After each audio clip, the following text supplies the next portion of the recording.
আগামী 100 বছর না, 1000 বছর পরেও এই মাটি যদি টিকে, তো মনে রাখো এই মাটি শহীদ শরীফ উসমান হাদি রহমতুল্লাহ আলাই, আমার দেশের এই মাতৃভূমির এই ইমানদার যুবকের নাম আগামী 1000 বছর পরেও শ্রদ্ধার সাথে কলিজায় কলিজায় স্মরণ হবে। পৃথিবী তাকে মনে রাখবে। হ্যাঁ হ্যাঁ, মনে রাখো, এই যুবক ইমানদার ছিল।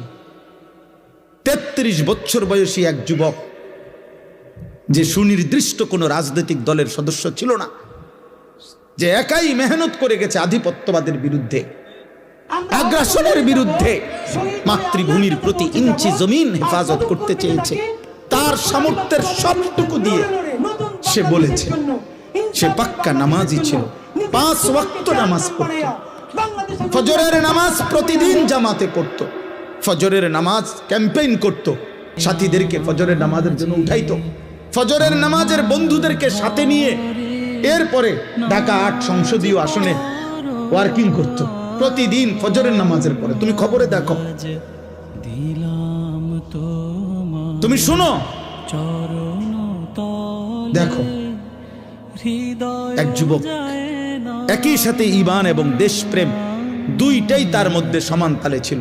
মাতৃভূমির প্রতিও প্রচন্ড টান ছিল, দেশের আজাদী স্বাধীনতা সার্বভৌমত্বের প্রতিও তার কলিজা ভরা মহব্বত ছিল, আল্লাহর প্রতিও তার মজবুত ঈমান ছিল। আল্লাহ বলে, যুবক তুমি চেয়েছো মাত্র, সে বলছে আমি যদি 500টা ভোট পাই, 5000 ভোটও পাই, তো আমি প্রথমবার দাঁড়াইছি, আমি সার্থক মনে করব। বলে যে 500 ভোট পাবা কিনা, আমি বলি বিনা পয়সায় যদি 500 ভোট, এটা তো বিরাট ব্যাপার না।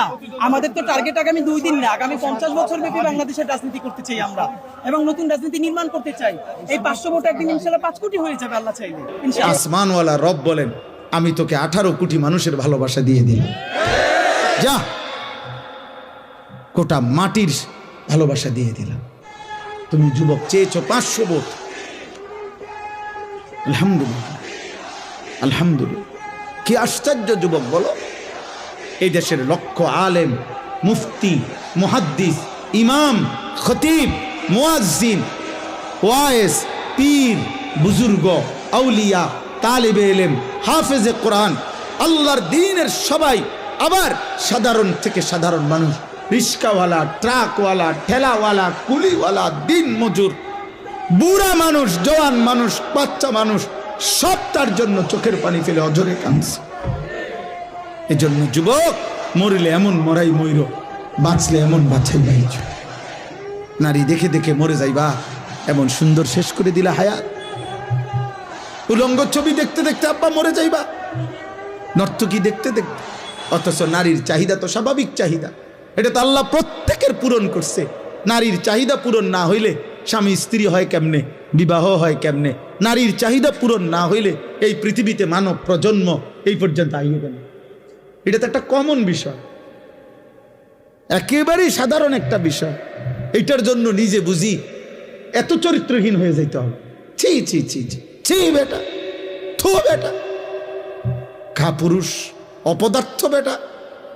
এত সুন্দর যৌবন, যে সময় নিজেকে গড়া, দেশ গড়া, জাতি গড়া, রাষ্ট্র গড়া, আল্লাহর দ্বীন কায়েম করা, ইসলামের জন্য কিছু করা, আখিরাতের জান্নাত গড়া, সব কিছুর সর্বোত্তম সময় যৌবন। যুবক চাইলে নিজেকে গড়তে পারে, যুবক চাইলে দেশ গড়তে পারে, যুবক চাইলে সমাজ গড়তে পারে, যুবক চাইলে রাষ্ট্র গড়তে পারে, যুবক চাইলে আখিরাত জান্নাতও গড়তে পারে।